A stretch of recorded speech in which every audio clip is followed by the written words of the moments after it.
Today's event is on evidence-based business practices that apply in any type of business. The faculty for today is Ron Ilinich, who works for the UNC Center for Small Business and Technology Development. Ron has a PhD in psychology with a focus on human resource development and an MSW. He has worked for many years helping lots of different types of small businesses strengthen their business plans, and he has worked in mental health settings. He may tell you a little more about his background in just a minute, but let me point out a few of the mechanics of our webinar. This will be redundant for those of you who joined last month, but the mechanics are very simple. You can, as you see on the bottom of the screen, chat questions anytime during the presentation, and we will try to respond to them as we can. You'll notice at the top of the menu bar, there's a little human being symbol with his hand up, and if you click on the arrow beside that person, you see some options of other ways to communicate with us. You can raise your hand if you would have a question. You can express your agreement or disagreement using the icon there. You can ask us to speak up or speak more softly. And in the event that Ron says something funny, which I suppose could happen, we will appreciate it if you click the laughter icon. I also would like to point out, before I turn it over to Ron, that we want to ask you just a couple of questions to help him understand who he is talking to. So if we can ask you to just quickly weigh in on how many of you participated in our first webinar. Thank you.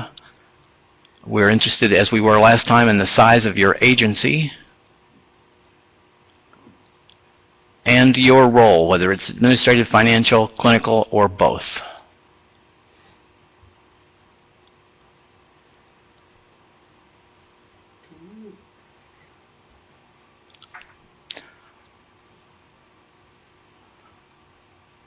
Well, great. Thank you for this information. I will tell you that it's always encouraging to see on the first question of how many were at the last webinar that we have what is referred to in the training business a number of repeat offenders. So thanks for coming back. I will now turn it over to our faculty for today's webinar, Ron Ilinich.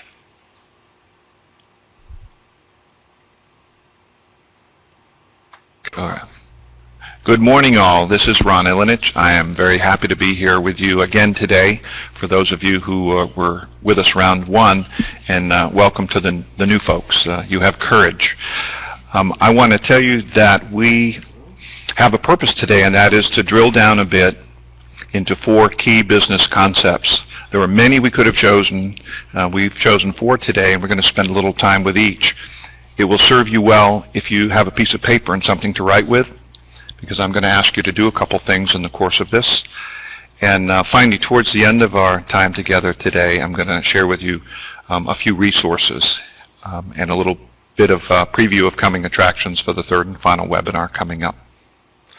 You see in the blue box here, simple is harder than complex. You have to work hard to get your thinking clean to make it simple, but it's worth it in the end, because once you get there, you can move mountains. That was Steve Jobs. And it could be argued that what we're going to talk about today is really pretty basic, and I would agree. Yes, it is, and it's terribly important. And if we get this right, other good things will happen. Let's see.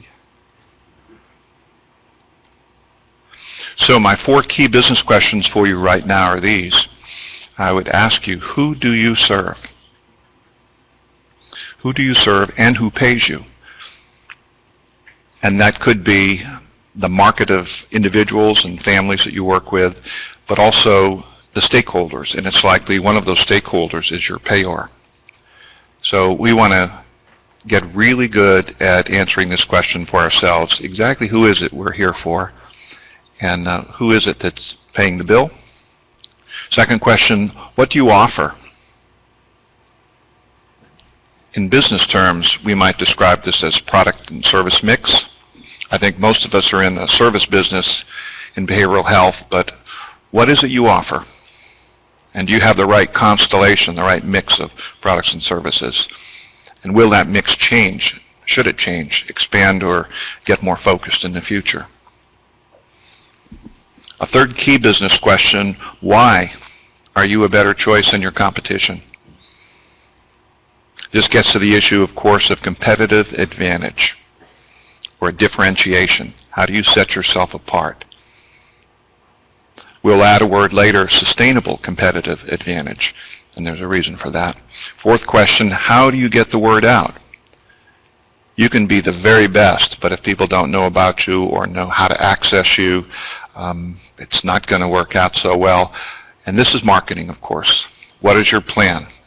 This is a very significant component of your overall business plan. How do you get the word out? What is your marketing and promotion strategy? What are your methods? There are a lot of low-cost, no-cost ways, by the way, and we're going to end today with one of those.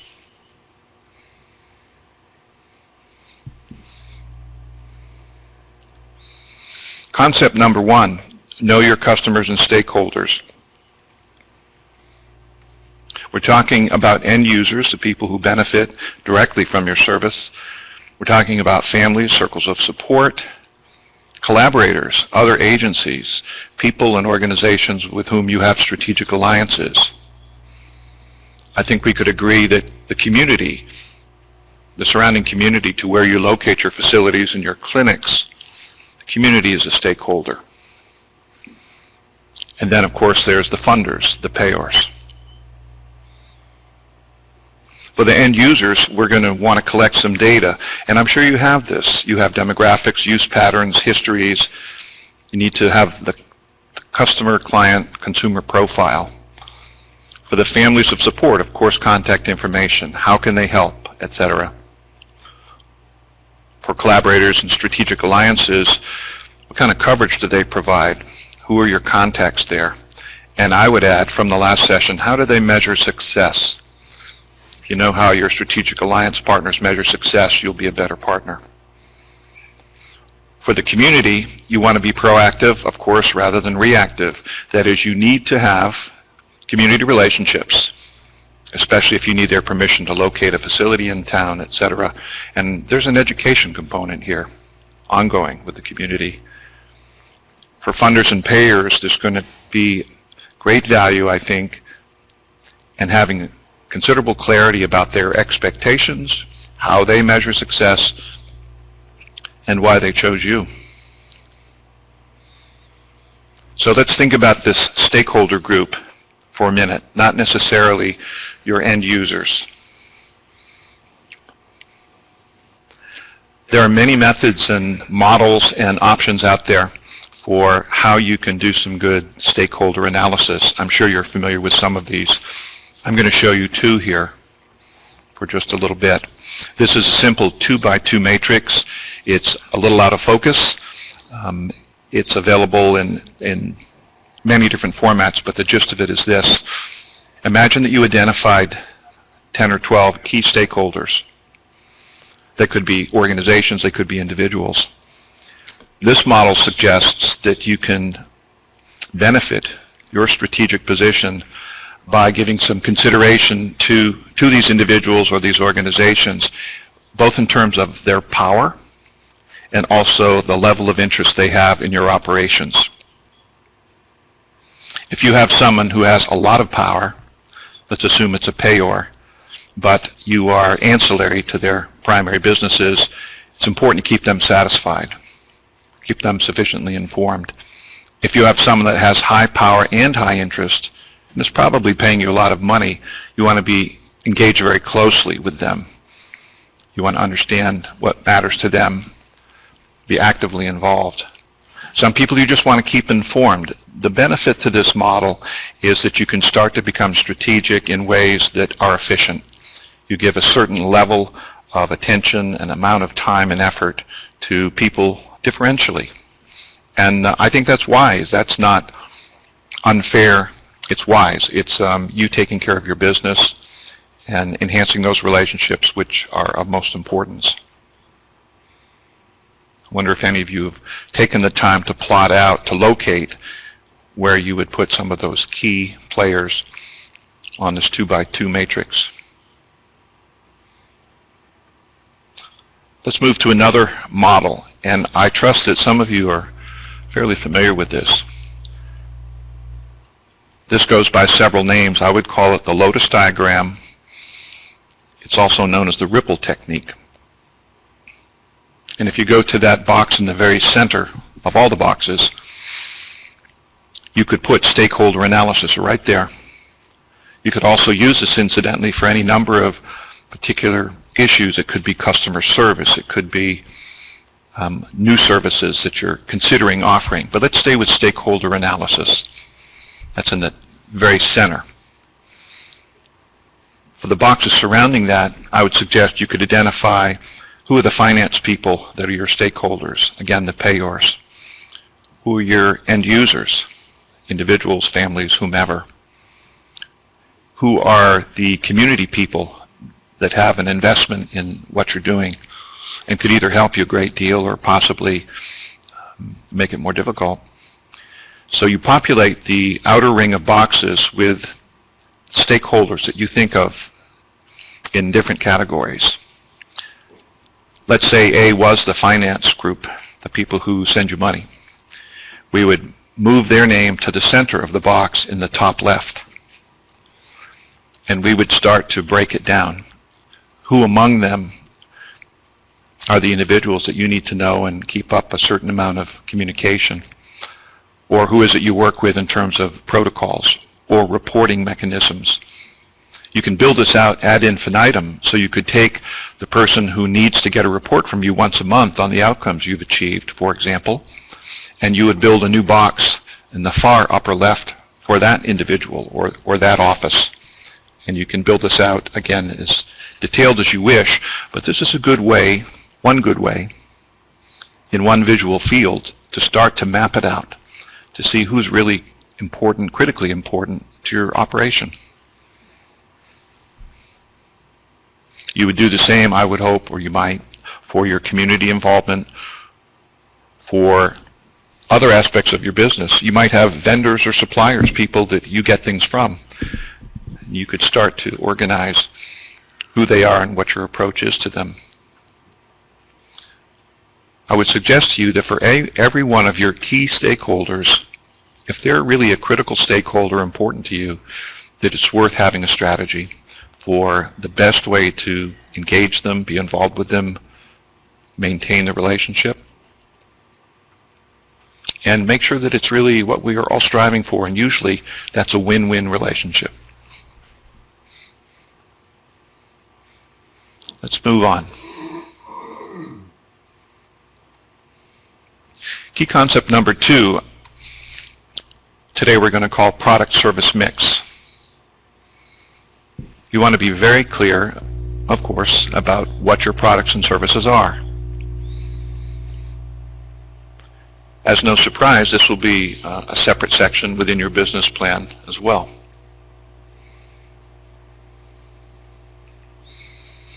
And when we think about the services you offer, for instance, as you allow yourself to put on that business hat and be as skilled at the business side as you are at the clinical side, I hope, you're going to think about your services in terms of their features. You want to be able to clearly describe the features. What is it that will catch people's attention? How have you designed your service and your organization? What is there about it that people will notice? What features do you offer? Number 2, and I'm going to argue this is more important, how does this translate into benefits for your clients? I'm calling them clients. I understand they may be some circles called consumers, or customers is, of course, the classic business word.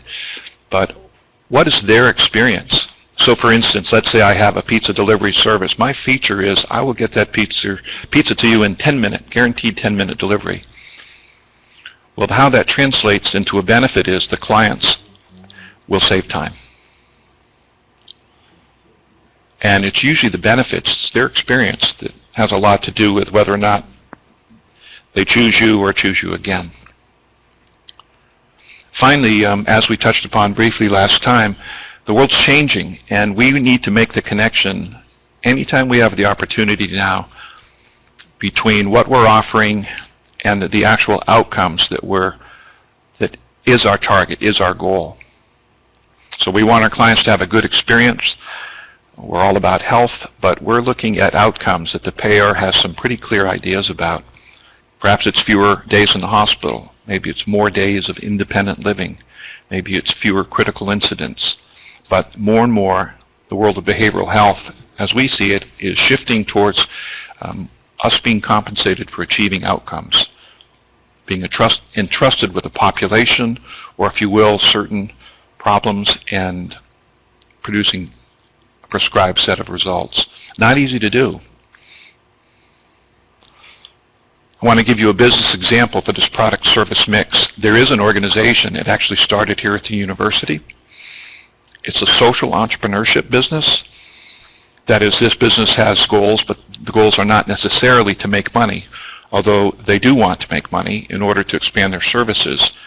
A ban against neglect takes a problem which is discarded plastic, vinyl, water pouches, which we can apparently find millions of, and I mean millions in Africa, and they have a way to collect them, sterilize them, and sew them into attractive, colorful handbags, raincoats, and other kinds of goods. The proceeds for this provide jobs for young single mothers. They have helped to get kids off the street. They provide housing and are one way to do fundraising, if you will, using what was a problem and turning it into a commodity. So the feature is the bag, the waterproof, colorful, flexible, multi-use bag. We might see the benefits as upcycled plastic bags, which are convenient, durable, provides the purchaser a feel-good experience. You're helping to provide a livable wage for individuals, get kids off the street. The actual outcome is a bit more macro, and that's an improved environment, housing for people who need housing, a new sustainable industry, jobs creation, and program funding for other operations. It's important to think about what you do in terms of the benefits to your client and ultimately the outcome that is the end goal probably for the entire service. We could have some good debate about what that might be for each of you. So I'd like you at this point to pick one, just one, of the products or services that you do really well. What do you do really well in your agency, in your organization? I'd like you to take about 1 minute to write down for yourself the features of this product or service that make it attractive. And then take a shot, please, at identifying one or several benefits your customers, your clients are realizing from this. And bonus points if you can actually link it to an outcome that your payer or that you in your mission or vision statement have identified. So I want you to take a minute or so to do this, and you'll see the last instruction here is please select a benefit, or a couple if you like. It may be a phrase, it may be a couple words, but a benefit that you will post on the next screen, which should be a white screen. Have at it, and I'll be back to you in just a moment or two here.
I'm asking you now, if you will, please, to offer that phrase or those few words that will identify a benefit to one of the things you do best.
All of you who did participate here, you see you have some things in common, and yet there are some quite distinct benefits that you're providing to people. In all likelihood, your customers care more about the benefits than you do about the features. And this will be part of your marketing message, should be. This will be part of your next negotiations, probably. So let's move on.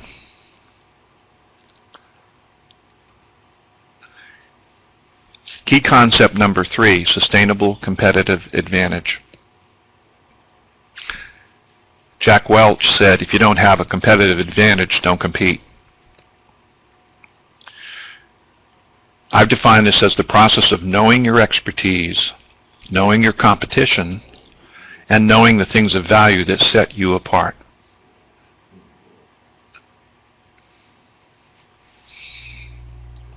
We can break this down further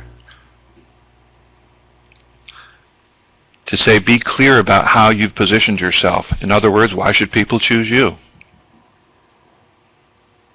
Secondly, protect all proprietary information and intellectual property to the fullest extent. There may be trademarks, there may be trade secrets, there may be logos, there may be copyright issues, there may be other ways you can protect some of what you've created, and you should do that. And then to sustain competitive advantage, it's pretty clear you must be agile, alert, and creative. And that's the word, that's turning attention to the word sustainable competitive advantage. Of course, you can have a competitive advantage, and if you're really good at it, you won't be surprised. People are going to copy you. They're going to imitate you. They're going to try to gain some of that advantage for themselves. So you need to be a half a step ahead. You see new and improved on some products. You need to always be on guard to sustain that competitive advantage.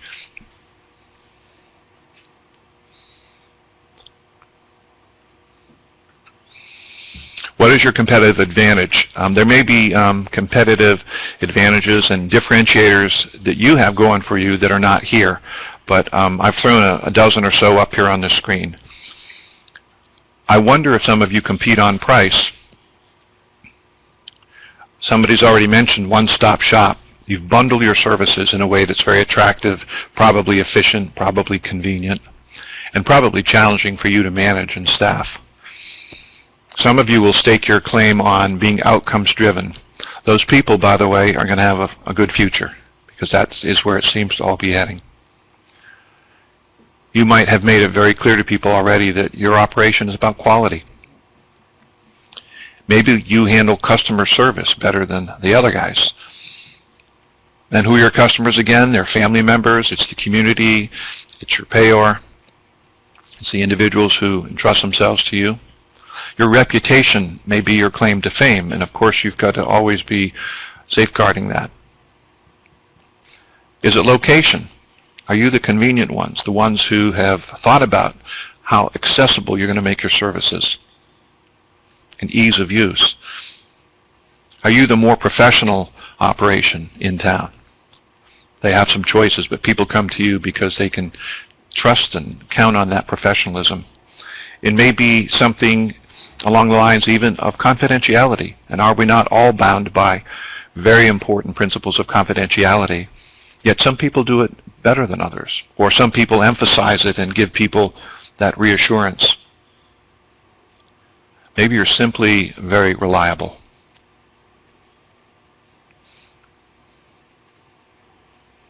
So I'd like you to reflect for a minute on these three questions for your business. What is special about your business? What exceptional value do you provide? And it really is about a value exchange. And how do you differentiate, set yourself apart from your competition? You need to know this and understand this, and I would suggest everyone in your organization needs to be able to answer these questions. And then we'll see about how do we get the message out to others. But first we need to know it ourselves. What is special about your business? What exceptional value do you provide? And how do you differentiate yourself? Take just a minute to think about this, and then I'll have an exercise for you in the next slide.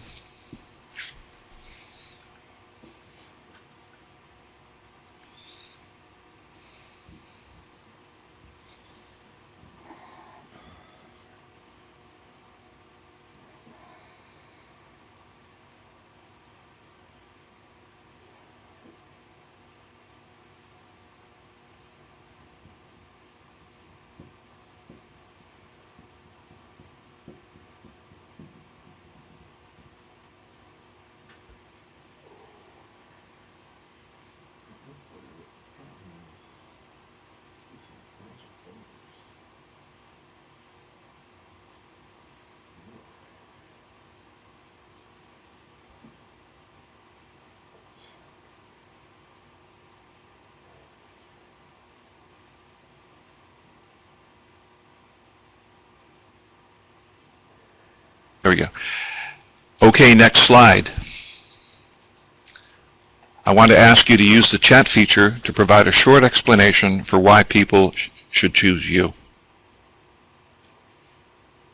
For those of you who are in a clinical role, I think it would be quite interesting or worthwhile for you to have a discussion with the business people in your organization. See if you're on the same page here.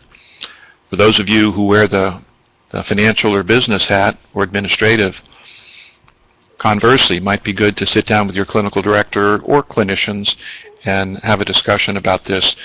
But here for the next couple minutes, let's use the whiteboard that's about to appear. And if you will, please provide a short explanation, very basic here. Why should people choose you? Oops. There's no whiteboard. Okay, chat box. Excuse me, chat box. That's where we're headed.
when we talk about differentiation, I think it begs the question, what is it we're going to commit ourselves to be the absolute best at? And it may be one narrow niche, exceptional service or couple, or it could be that you will be that one-stop shop and you'll do it well. Ron, let me just mention a couple of the things people have typed in there because I don't think they can see them. Examples are community networking for individuals, residential support in the community to high-need individuals who are being served in state MRDD centers. They get the services and access to psychiatric care when they need them. Ease of access to care are some examples that people have typed in regard to their feature of why somebody would choose them.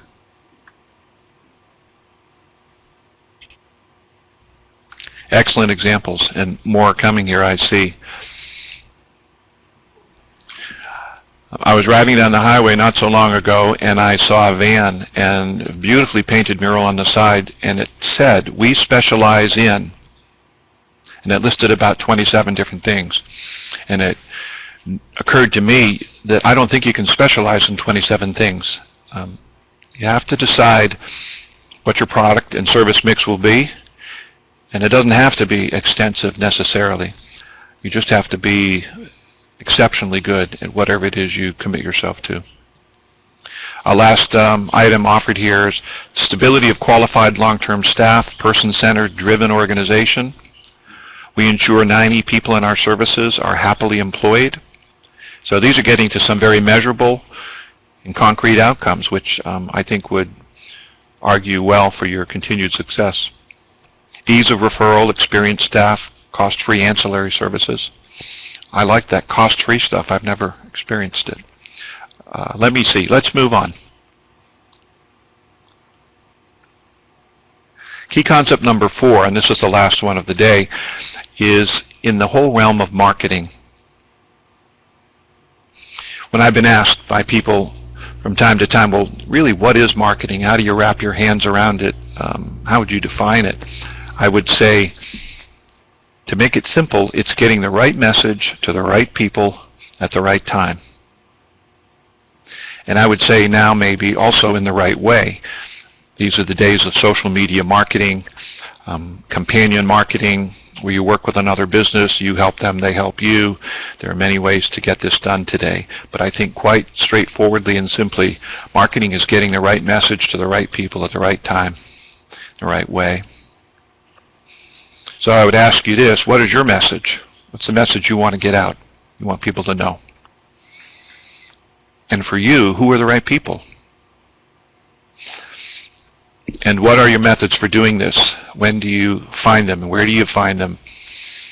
How often do you repeat that message?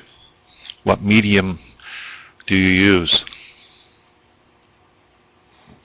If you're designing a marketing plan, and no big surprise, this will be another key component, a key section of your business plan, which we're going to review next week. When you're writing your marketing plan, I'm going to suggest to you that you will have wasted time and money if you haven't designed into it feedback loops. And by that I simply mean when someone steps up to the counter or arrives at your facility or says, "I'm choosing you," it's very, very helpful for you to know, how did they arrive at that? How did they know about you? What message, what part of your marketing plan or your marketing campaign was effective? Some of this is trial and error, but if you keep data, if you've designed in a feedback loop, and you probably have in most cases, you understand why people have chosen you and which part of your message or method worked for them. Again, the end users, but I think you also want to be in close enough touch with other stakeholders that you ask them how happy they are with you. Why is it, again, you chose us? You know, you have choices out there, I know, but why did you choose us? A second component of your marketing plan and your marketing strategy, and this is pretty basic, most of you know this already, is you'll have good data on the demographics of who you're serving. Very good. But you may want to get to the more sophisticated elements of what are the psychographics? What are the ways in which they make decisions? What psychological information is important to them? What are the deal breakers? What are the variables that are of great interest to them? If you will, with your payers, for instance, when do they shop? What are they looking for? Are they price sensitive? What matters most? So I would suggest to you there are many, many methods. Marketing can be very creative. You can energize your staff by engaging them in the process, perhaps. But ultimately, I will ask you, what is your plan? You're giving out marketing messages, we all are, all the time, in how we paint the front of our clinic, how we dress, how people are greeted on the telephone, and when they, again, step up to the counter. You want a conscious, thoughtful, well-designed marketing plan that serves your interests, and your interests are what you stated in your vision and your mission, and I would like to think your business goals and other goals as well. We could spend a day on marketing. Wouldn't that be fun? By the way, the Next Level for Entrepreneurs class that some of this material comes from is an 18-hour class, and it's heavily slanted towards the marketing, understanding your market, industry analysis, understanding your customers, and developing an effective marketing plan. It's heavily slanted in that direction. So I mentioned that there are some low-cost, no-cost ways to develop effective marketing campaigns. There are a series of paperback books some of you have probably seen or heard of called Guerrilla Marketing by Conrad, and I highly recommend them. Here's one concept, and I'm curious how many of you might be familiar with it, called the elevator speech. Our quote here, of course, is from Einstein, and he says, if you can't explain it simply enough, you don't understand it well enough. So for those of you who like words, you can tell I like words a lot, maybe a little too much. Longer and bigger is not always better. We need to explain succinctly what we do. And there's a nice method for this, which I've always been fond of, and I want us to spend a little bit of time with just now, and it's called the elevator speech.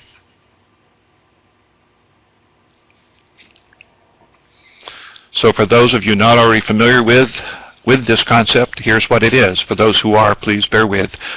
Imagine that you're in an elevator, literally in a high-rise building. Someone turns to you. I sometimes say they have money falling out of their pockets, $100 bills all over the place. But someone turns to you, smiles, and says, so who are you and what do you do? What do you say to them?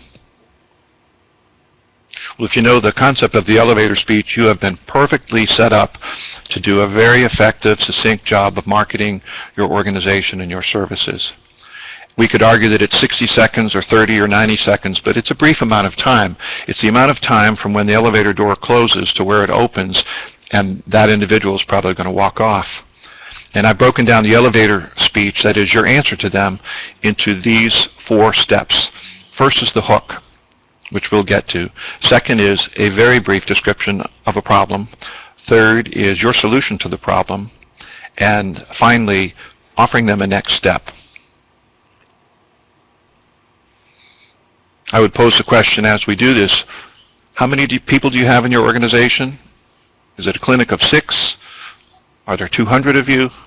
However many people there are in your organizations, what if every single one of them was part of your marketing staff? And in a sense, they could be.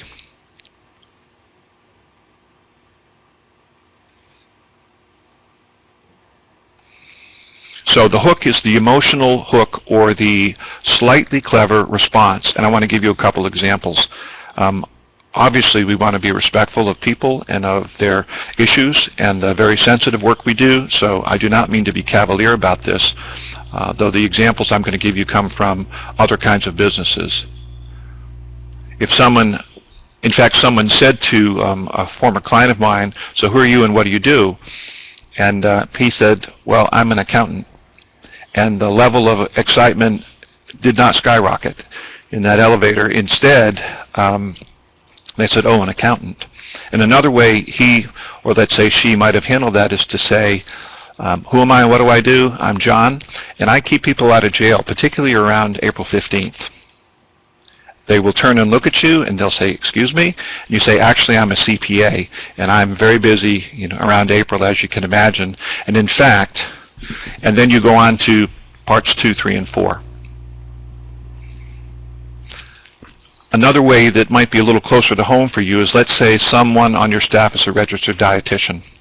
And please understand, I'm not saying you should do this. I'm saying this is an example of a low-cost, no-cost way to get a clear marketing message out about your company. And if every single person in your organization, through staff meetings or trainings that you offer internally, had some fun with this and had worked up an elevator speech, you could even have a contest, you could even have prizes, you would have a number of people getting that message out in ways that you want, that are consistent with your message, your mission. The registered dietitian might say, "Who am I and what do I do? I'm Susan, and I teach people how to behave in front of food." Excuse me? Yes, I'm a registered dietitian, and I take care of the nutrition and dietary needs of 500 people. And I just soon it be 501. Would you like a business card? Obviously, this takes some time to craft the message, to make sure it's the one that you want, that represents you and your organization well. As I've thought a little bit about behavioral health and the challenges and opportunities that we face, I might suggest that some of you, at least, are in the peace of mind business. Some of you are in the navigation business. You're helping people get back on track. And the follow-up question, identifying the problem, might be, have you noticed that there's more than enough stress to go around? And of course, they're probably going to agree with you. And then as a solution, I might say we have 6 affordable programs for individuals and families that help deal with stress in ways that, for the most part, don't involve drugs and alcohol. Or however you would craft that. There's an opportunity here for creativity. But I would challenge you between now and the next time we get together, what is it, who are you and what do you do? And what is that succinct elevator speech that could address, first, get their attention, secondly, identify that there is a problem that we have a solution for, and there's a next step. Would you like to know more about us? Or can I give you my website? Or here's my business card if you don't mind. Ron, so we're right on track. Yes. Ron, I wanted to just make a comment. I know that one of our sponsoring agency, Cardinal Innovations Healthcare Solution, has spent some time with their employees trying to craft this common message, and I would suggest people might want to ask a Cardinal employee the elevator speech question, or the who are you and what do you do, and see what their answer is. Great idea. I like to say with business plan development, it doesn't need to be misery. It can be fun. It can be creative. And of course, I'm very biased. I think it's very important. So again, I challenge you to see if you can come up with an elevator speech that you feel real good about.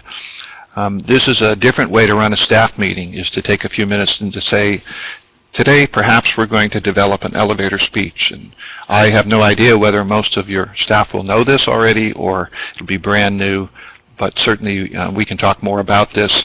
This might be a good time for me to say that session 3 coming up is one in which, in addition to walking through a business plan for a behavioral health care agency with some select excerpts, and that's the plan, I would be very happy to address particular questions submitted in advance or particular issues that you say, I wish we could spend a little bit more time on. So please feel free to submit questions in advance. Michael's going to tell you in a minute how to do that, or to let us know if there are certain things covered last time or covered this time where you would like a little more information. I'd be happy to address that. If there aren't any pressing issues right now, I'm going to thank you for your time and attention. And I'm going to turn this back over to Michael Owen, and I look forward to seeing you in the future.